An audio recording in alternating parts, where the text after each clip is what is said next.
June 14 நாளை திருச்சியில் மத சார்மை காப்போம் மாபெரும் மக்கள் எழுச்சி பேரணி.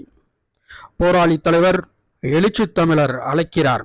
மதம் மக்களுக்கானதா, அரசுக்கானதா?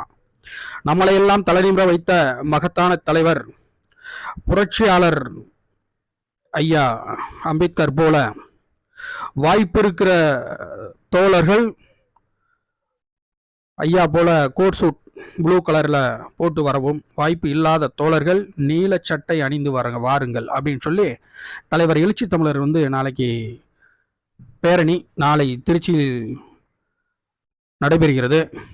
மாலை 3 மணி போல தேசம் காப்போம் மாநாடு அப்படின்னு சொல்லி தலைவர் போன வருடம் சிறப்பாக பல லட்சம் சிறுத்தைகள் கலந்து கொண்டு திருச்சியவே திணறடித்தார்கள்.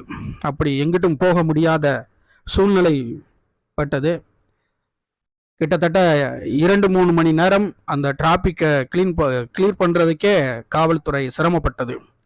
நாளை அதே சூழ்நிலை தான்.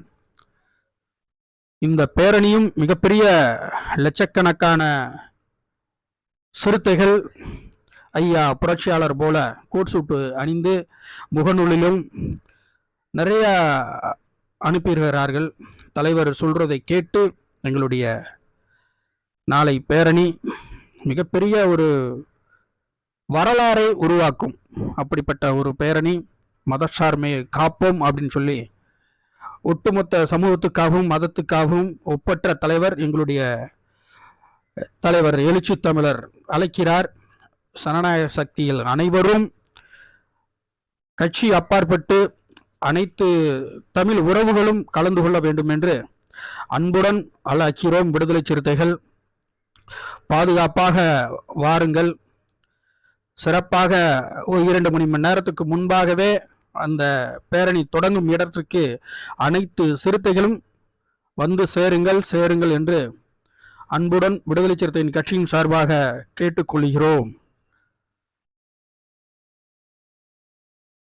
ஜூன் 14 நாளை திருச்சியில் மத சார்மை காப்போம் மாபெரும் மக்கள் எழுச்சி பேரணி.